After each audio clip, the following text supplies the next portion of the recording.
নমস্কার, গুরু কৃপাহি কেবলম। আপনাদের কালসর্প যোগ নিয়ে পূর্ণ কালসর্প যোগ নিয়ে আলোচনা করেছি। 12টা পূর্ণ কালসর্প যোগ নিয়ে একটা করে আংশিক কালসর্প যোগ নিয়েও আলোচনা করেছি। আজ আমি আপনাদের আংশিক বিষাক্ত কালসর্প যোগ নিয়ে আলোচনা করব। মোটামুটি 10টা কালসর্প, এই 12টা কালসর্প তো হয়েই গেছে, এবং আংশিক কালসর্পের মধ্যে 10টা কালসর্প যোগ নিয়ে আলোচনা বিগত কয়েকদিন আগে করেছি। আজ আমি আপনাদের 11 নম্বর কালসর্প যোগ, আংশিক বিষাক্ত কালসর্প যোগ নিয়ে আলোচনা করব। এই আংশিক বিষাক্ত কালসর্প যোগের প্রভাবে জাতক জাতিকাদের কি প্রভাব পড়ে সেই নিয়ে ছোটোখাটো একটু আলোচনা করছি।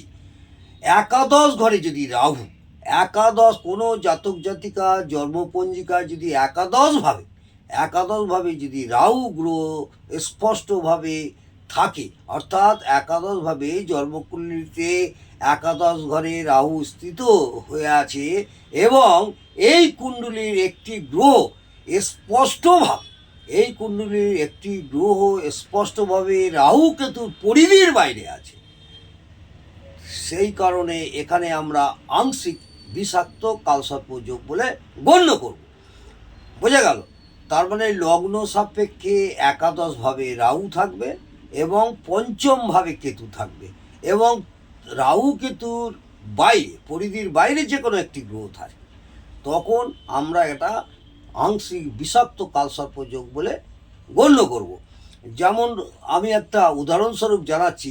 কন্যা লগ্নের দ্বিতীয় ঘরে গ্রহ আছে, তৃতীয় ঘরে আছে, চতুর্থ ঘরে আছে, পঞ্চমে কেতু আছে, ষষ্ঠে কোনো গ্রহ নেই, সপ্তমে ধরুন কোনো গ্রহ আছে, অষ্টমে নেই, নবমে নেই, দশমে নেই, একাদশে রাহু বসে আছে। অর্থাৎ এখানে বোঝা গেল লগ্ন সাপেক্ষে একাদশ এবং পঞ্চমে, একাদশে রাহু এবং পঞ্চমে কেতু থাকে, তখনই আমরা বিষাক্ত কালসর্প যোগ বলে গণ্য করব। এই বিষাক্ত কালসর্প যোগের প্রভাবে জাতক জাতিকাদের সাধারণত আর্থিক কষ্টের মধ্যে পড়তে হয়, অনিদ্রা, চক্ষু রোগ এবং মানসিক চিন্তার কারণে জাতক জাতিকাদের জীবন দুঃখময় হয়ে ওঠে। সারা জীবনই একটা যেন দুঃখময় হয়ে উঠবে এই আংশিক বিষাক্ত কালসর্প যোগের। যতই আপনি পয়সা রোজগার করুন না কেন, অর্থ একটা সংকটের মধ্যে, কষ্টের মধ্যেই আপনাদের পড়তে হবে, এবং অনিদ্রা, ঘুম কম হবে, এবং চক্ষু রোগ এবং মানসিক চিন্তার জন্য জর্জরিত হয়ে যাবেন, এবং সারা জীবনই একটা দুঃখময় জীবন অতিবাহিত করতে হয়। এই আংশিক বিষাক্ত কালসর্প যোগ নিয়ে ছোটোখাটো একটু আলোচনা করলাম। ভালো লাগলে সাবস্ক্রাইব, লাইক এবং কমেন্ট করতে ভুলবেন না। নমস্কার, জয় মা তারা। ভালো থাকুন, সুস্থ থাকুন, আনন্দে থাকুন।